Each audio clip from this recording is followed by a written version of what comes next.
ngày nắng cứ dương nông mà riêng pi là biết phơi modeling rồi thom nói được không cầm thi blender thằng kia chỉ tập vốn cứ khi dương cho từ can cầm thi last máu hay dương từ bạc cát anh ấy mùi máu bà sinh chia khi dương chơi không cầm bạc cát khi dương ai cho từ can telegram channel vào nhóm đại nhóm đặt link này là bio vào nhóm hai ấy thì vô về tới được không telegram channel vào nhóm nhómនឹង telegram នឹងចូល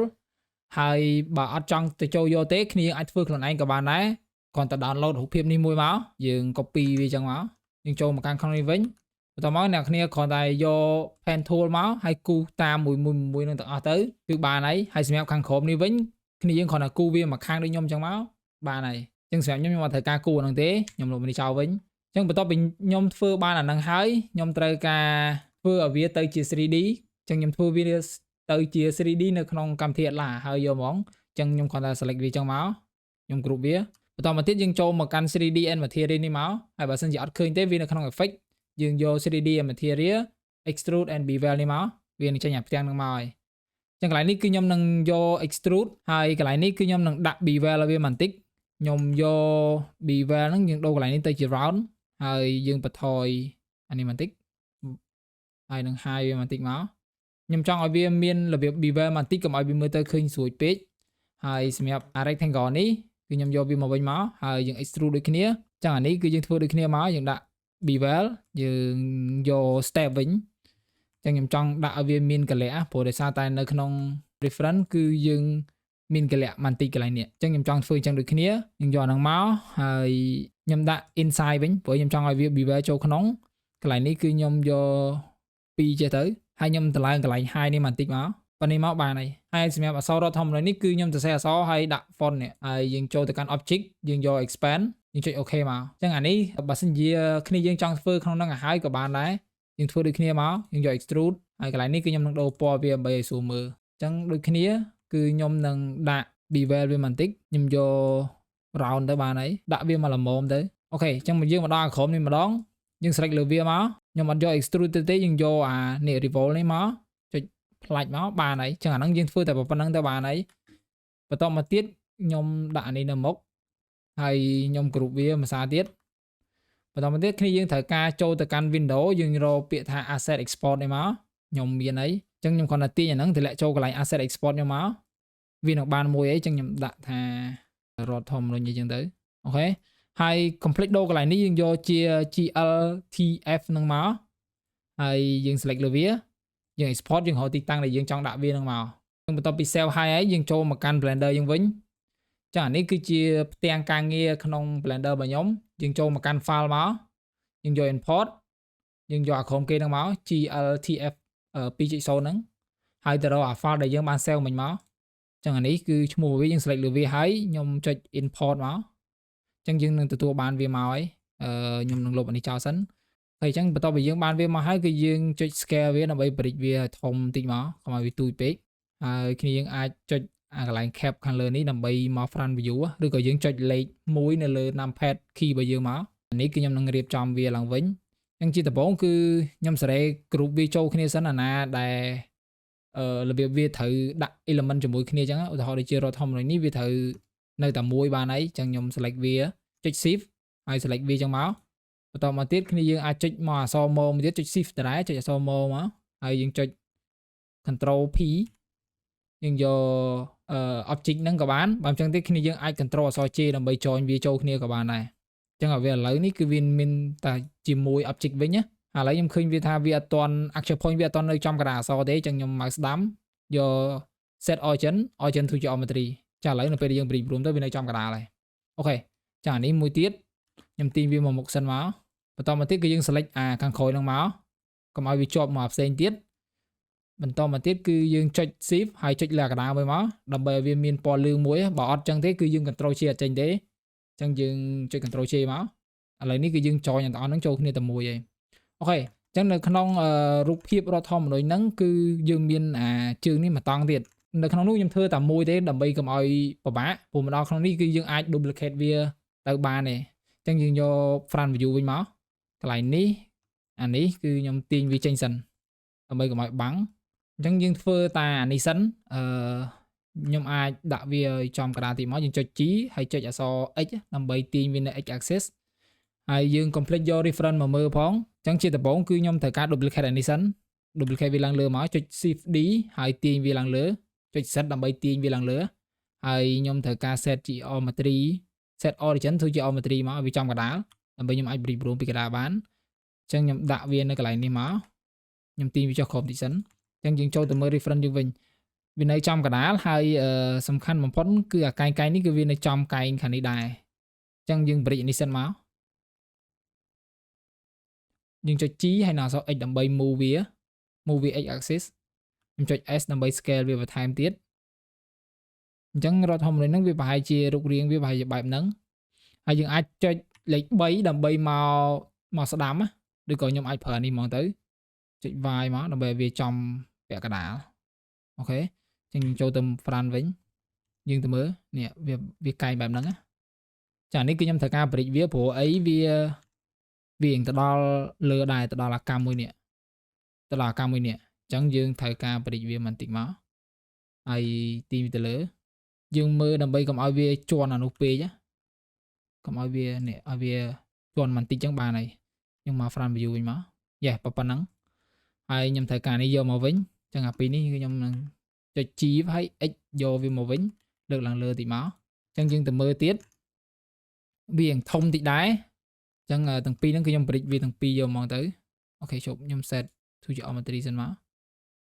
របៀបបែបប៉ុណ្ណឹងហើយយើងមកខាងស្ដាំមកខ្ញុំត្រូវការឲ្យពីរហ្នឹងវាថយក្រោយតិចហើយនឹងខិតលើតិចប៉ុណ្ណឹងគឺអូខេហើយប៉ុន្តែបើពេលដែលខ្ញុំធ្វើគឺខ្ញុំមានឲ្យនៅសល់អំពងកោងនេះអញ្ចឹងដោយសារតែដូចគ្នាយើងឃើញយើងរដ្ឋធម្មនុញ្ញគឺរបៀបរៀងកន្លែងនេះរៀងសប៉ែតអញ្ចឹងអញ្ចឹងបើសិនជាគ្នាយើងចង់ធ្វើអញ្ចឹងដែរក៏បានដែរយើងមក front view មកហើយយើង scale set មកដើម្បីវាសប៉ែតតិចខ្ញុំនឹងទាញវាចុះក្រោមតិចចានេះដើម្បីឲ្យយើងមានកន្លែងមូលនៅគៀននោះដែរខ្ញុំនឹងប្រូមកក្រោមនេះបន្តិចតម្លាក់វាចុះមកឲ្យវានៅមកត្រឹមស្មើនឹងអាក្រោមនេះអត់ស្មើទេយើងខិតលើតិចមកហ្នឹងហើយពីនេះគឺយើងនឹងតម្លាក់វាចុះក្រោមដែរយើងទៅមើល front view មក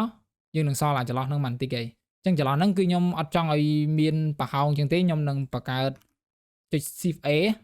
យក mesh មកយើងយក circle ហើយកន្លែងនេះគឺខ្ញុំនឹង rotate វា x axis អញ្ចឹងខ្ញុំចុច O x ហើយខ្ញុំចុចលេខ90ប៉ុន្តែមុននឹងយើងធ្វើអញ្ចឹងយើងអាចតម្លើងអានេះក៏បានដែរយើងអាចតម្លើងដល់64ទៅដើម្បីឲ្យវារៀងញឹកតិចហ្នឹងហើយគ្នាយើងអាចចុច O x 90មកយើងប្រួមវាយើងដាក់វាឲ្យចំកណ្ដាលនេះមកហើយយើងចុច tab ដើម្បីចូល edit mode ណាហើយនៅពេលដែលយើងចូល edit mode ទៅវានឹង select ទាំងអស់ចឹងហើយបើអត់ទេយើងចុច A ដើម្បី select all ហើយយើងចុច F មកដើម្បីបំពេញវាយើងចុចអក្សរ F ហើយយើងចុច E ដើម្បី extrude យើងចុច Y ដើម្បី extrude ថយក្រោយប៉ុណ្ណឹងមកបន្តមកទៀតគឺខ្ញុំត្រូវការជុំវិញនេះគឺវារៀង subdivide តិចដើម្បីវាឃើញមូលអញ្ចឹងយើងចុច Alt ហើយនឹង Shift select នៅលើអា cam ហ្នឹងទៅដើម្បីយើង select យក cam សងខាងបន្តមកយើងចុច Control អក្សរ B ដើម្បី bevel វាអញ្ចឹងខ្ញុំអាចយក3 segment អញ្ចឹងទៅ scroll ឡើងចុះដើម្បីតម្លើងឬបន្ថយអញ្ចឹងខ្ញុំប៉ុណ្ណឹងវិញចុច OK វារៀង smooth តិចគ្នាយើងអាចបន្ថែម sub device ក៏បានដែរយើងចូលមកកន្លែង modifier នេះមក add modifier search ពាក្យថា sub device មកអញ្ចឹងកន្លែងនេះបើសិនជាវាមានបញ្ហាហ្នឹងគ្នាយើងអាចចូលទៅកាន់ edit mode ចុច tab មកយក face ហើយយើងចុចលើ face ហ្នឹងមកយើងចុច I ដើម្បី insert វាហើយគ្នាយើងអាច insert ធ្វើម៉េចឲ្យវា smooth ជាងទៅចុច I ទៀតមកអានេះដូចគ្នាយើងចុច I insert គាត់អាមិញហ្នឹងយើងអាច select face ទាំងពីរហើយ insert ម្ដងទាំងពីរក៏បានដែរប៉ុន្តែខ្ញុំអត់បានធ្វើអញ្ចឹងហើយអញ្ចឹងយើង sub device ហើយយើងអាច mouse ស្ដាំយើងយក shape smooth ដើម្បីវាឃើញយ៉ាង smooth យើងចូលមក front view វិញមកនេះគឺយើង modeling ហើយអីអញ្ចឹងបន្តមកទៀតគឺយើងត្រូវការចាក់ material អូខេខ្ញុំសេរីកាមេរ៉ាសិនដើម្បីឲ្យគ្នាយើងស្រួលមើលនៅប្លោះមួយនេះអញ្ចឹងខ្ញុំនឹងចូលកន្លែងនេះខ្ញុំចូលទៅកាន់ render view យកមកខ្ញុំបញ្ជាក់ setting ខ្ញុំបន្តិចសិនមុននឹងចូលទៅអញ្ចឹងកន្លែងនេះគឺរឿងធម្មតាទេខ្ញុំដាក់400 dpi អីអញ្ចឹងទៅខ្ញុំដាក់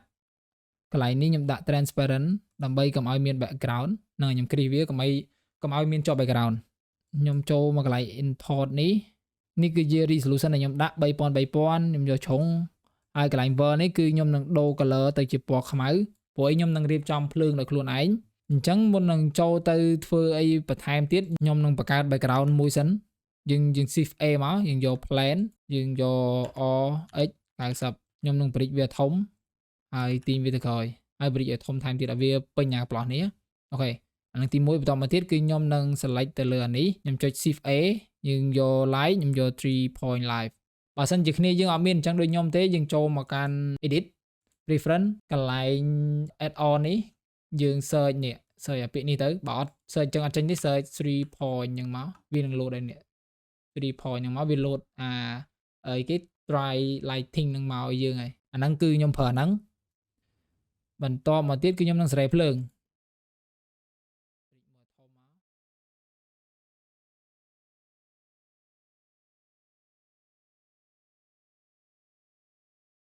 អញ្ចឹងខ្ញុំដាក់ភ្លើងឲ្យគ្នាយើងមើលកើតសិនហើយយើងនឹងចូលទៅកាន់ material ខ្ញុំនឹង set up material អញ្ចឹងអានេះគឺខ្ញុំនឹងខ្វែងវាអស់ទៅយើងមក material ដើមរបស់យើងវិញអញ្ចឹងសម្រាប់ភ្លើងនេះគឺខ្ញុំនឹងដាក់វានៅក្នុង group មួយនៅក្នុង collection មួយខ្ញុំនឹងចុច M ដើម្បីបង្កើត collection យើងយក new collection មកខ្ញុំដាក់ថា live create មកហើយខាងមុខនេះប៉ុណ្ណេះគឺជា modeling របស់យើងអញ្ចឹងចុច M មួយទៀតមកខ្ញុំនឹងដាក់ថា modeling អូខេអញ្ចឹងឥឡូវនោះគឺកាមេរ៉ាអញ្ចឹងភ្លើងនេះគឺខ្ញុំអត់ចង់ឲ្យយើងទៅប៉ះពាល់ភ្លើងញ៉ៃច្រើនទេខ្ញុំចុចកន្លែងនេះមកខ្ញុំនឹងថៃកន្លែងនេះសិនអញ្ចឹងដើម្បីឲ្យយើងពេលដែលយើង select ទៅគឺអត់ប៉ះពាល់ទៅលើភ្លើងអូខេអញ្ចឹងខ្ញុំនឹងដក material នេះចេញដែរបើសិនជាវាមានបញ្ហាបែបហ្នឹងគឺដោយសារតែ material អ្នកនរគ្នាវាមាននៅក្នុង slot អញ្ចឹងយើងចុចចូលកន្លែង slot នេះមកនេះហើយយើងចុចសញ្ញាដកអស់មកវាអស់ហើយអញ្ចឹងនៅពេលដែលយើងដាក់ material វាថ្មីវានឹងចូលទៅតែមួយវិញអូខេអញ្ចឹងបើសិនជាមានបញ្ហាមិញគឺយើងធ្វើអញ្ចឹងមកអញ្ចឹងឥឡូវគឺខ្ញុំនឹងអត់បង្កើត material ថ្មីទេខ្ញុំដាក់ material ទាំងអស់ហ្នឹងឲ្យវាដូចគ្នាហ្មងដើម្បីស្រួលអានេះអាចនឹងផ្សេងតែឥឡូវនេះយើងនឹងដាក់ material ចេញ style តែមួយហ្នឹងមកទៀតហើយយើងដោះចោលទៅអញ្ចឹងយើងចូលមកកាន់កន្លែងនេះមកយើងចុច material ហ្នឹងមកវានឹងចេញដូចគ្នាហើយអញ្ចឹងអានេះដូចគ្នាអញ្ចឹង material យើងទាំងអស់នេះគឺបានចូល material តែមួយហើយអូខេអញ្ចឹងយើងមករៀបចំ texture យើងបន្តិចមកអញ្ចឹងកន្លែងនេះគឺខ្ញុំនឹងដូរវាទៅពណ៌រាងមាសនេះសិនទៅអញ្ចឹងសម្រាប់អាមុខនេះគឺខ្ញុំចង់ឲ្យពណ៌វាខុសគេអញ្ចឹងខ្ញុំចុចកន្លែងនេះមកដើម្បី duplicate វាហើយខ្ញុំនឹងចុចលើវាមួយសារទៀតមកដើម្បីឲ្យយើងប្រកាសថាយើងដាក់ដូរពណ៌លើវាហើយកន្លែងនេះខ្ញុំនឹងដាក់វាពណ៌រាងសរាងខុសគេបន្តិចអូខេអញ្ចឹងបន្តមកទៀតគឺខ្ញុំនឹងរៀបចំទៅលើ material ខាងក្រោយម្ដង background របស់យើងនេះគឺខ្ញុំចង់ធ្វើវាជា gradient អញ្ចឹងចុច new មកខ្ញុំចូលទៅកាន់ edit យក preference សិនកន្លែងនេះគឺយើងត្រូវការតម្លើង node wrangler នេះ node wrangler យើងមានអីយើងចុច control អក្សរ T យើងបានអានេះមកហើយខ្ញុំលុបអានេះចោលកន្លែងនេះយើងត្រូវការចុចយក shift A យើងចុចយក gradient យើងដាក់ gradient មួយមកនេះ gradient texture ហើយយើងដាក់ color ramp យើង connect color ទៅអានេះមកហើយ color ចូល color នេះមកយើងអត់ឃើញអីទេដោយសារតែយើងអត់មានភ្លើងដាក់ឲ្យវាអញ្ចឹងគ្នាយើងអាចយក area line មួយមកខ្ញុំទាញវាទៅក្រោយខ្ញុំនឹង rotate វា90 degree ព្រេចវាធំតឡើងពន្លឺឲ្យវាហើយយើងចូលទៅកាន់ material យើងវិញអញ្ចឹងខ្ញុំចង់ឲ្យបានក្រហមកន្លែងនេះយើងយកតក្រូចហើយខាងក្រោយនេះគឺយើងយកខ្មៅអញ្ចឹងកន្លែងនេះដើម្បីឲ្យយើងបដូរទីតាំងវាបានយើងអាចដូរនៅកន្លែងនេះអញ្ចឹងអាខាងមុខនេះគឺវាភ្លើងអត់ទាន់គ្រប់ទេខ្ញុំអាចតឡើងបន្ថែមបានព្រោះមិញយើងគ្រាន់តែដាក់ដើម្បីវាមើលឃើញទេអូខេខ្ញុំគិតថាប៉ុណ្ណេះអូខេហើយអញ្ចឹងខ្ញុំនឹងតឡើងអាភ្លឺខាងក្រោយនេះបន្ថែមអញ្ចឹងសម្រាប់ material ទាំងអស់នេះដោយសារតែយើងដាក់វាជាមួយគ្នាអញ្ចឹងយើងងាយស្រួលក្នុងការកែទេអញ្ចឹងបន្ទាប់ពីខ្ញុំធ្វើហើយគឺខ្ញុំចូលចិត្ត compositing វាបន្តិចទៀតដែលយើងដាក់ពលឺដាក់អីដែលខ្ញុំធ្វើវីដេអូលើកមុនឲ្យគ្នាយើងមើលហ្នឹងចូលមកកាន់ render មកយើង render វាសិនមកអញ្ចឹងនេះគឺជារូបភាពដែលខ្ញុំ render ហើយដែលយើងអង្គុយធ្វើមួយគ្នាមិញហ្នឹងអញ្ចឹងគឺខ្ញុំនឹងដាក់ពលឺជះឲ្យវាថែមយើងចូលមកកាន់ compositor នេះមកអូខេអញ្ចឹងនេះជា result ខ្ញុំ render ប្រហែលជា40 second អាហ្នឹងបន្តមកទៀតគឺយើងចូលមកកាន់កន្លែង com នេះចុច use node នេះមកបើគ្នាយើងមើលវីដេអូដែលខ្ញុំប្រាប់មុនគឺឃើញហើយចាអានេះគឺជាអីដែលយើងទទួលបានប្រហែលជា update ថ្មីទេដែលវាមកជាមួយ viewer ប៉ុន្តែបើសិនជា version ចាស់គ្នាយើងគ្រាន់តែចុច shift A ហើយ search ពាក្យថា viewer មកហើយយកអា viewer ហ្នឹងយកមកដាក់មក connect វាចូលទៅអញ្ចឹងទៅហើយអញ្ចឹងរឿងទី1ដែលខ្ញុំត្រូវធ្វើគឺវាមាន noise ច្រើនគឺខ្ញុំនឹង shift A រក this noise យកមកដាក់កលៀតហ្នឹងមកចានេះគឺខ្ញុំនឹងដាក់វាចូលនេះវិញអូខេអញ្ចឹងយើងនឹងដក noise បានច្រើនហើយនេះបន្តមកទៀតគឺខ្ញុំនឹងចូល shift A ទៀតខ្ញុំយកពាក្យថា glare ដាក់ glare ប្រឡោះហ្នឹងមកចេញមកនេះ ខ្ញុំចូលចិត្តដូរ tennis ទៅពណ៌រៀងមាសរៀង gold នេះបន្តមកទៀត spike នេះខ្ញុំដាក់4 strong ខ្ញុំចូលចិត្តដាក់ត្រឹម5នេះ5វាអានេះវាខ្លាំងពេកអានេះដោយសារតែចេះយើងប្រើអាហ្នឹងគឺវា depend ទៅលើពលឺដែលយើងដាក់អញ្ចឹងបើសិនជាដូចខ្ញុំអញ្ចឹងវាជះពលឺខ្លាំងនៅពេលដែលខ្ញុំដាក់ខ្លាំងអត់កើតទេវានឹងមើលអីឡើងឃើញហើយអញ្ចឹងខ្ញុំដាក់វាមកល្មមមកបានហើយក្នុង com នេះគឺខ្ញុំធ្វើតែប៉ុណ្្នឹងទេវីដេអូយើងមានតែប៉ុណ្្នឹងទេយើងជួបគ្នានៅវីដេអូក្រោយទៀតបាយបាយ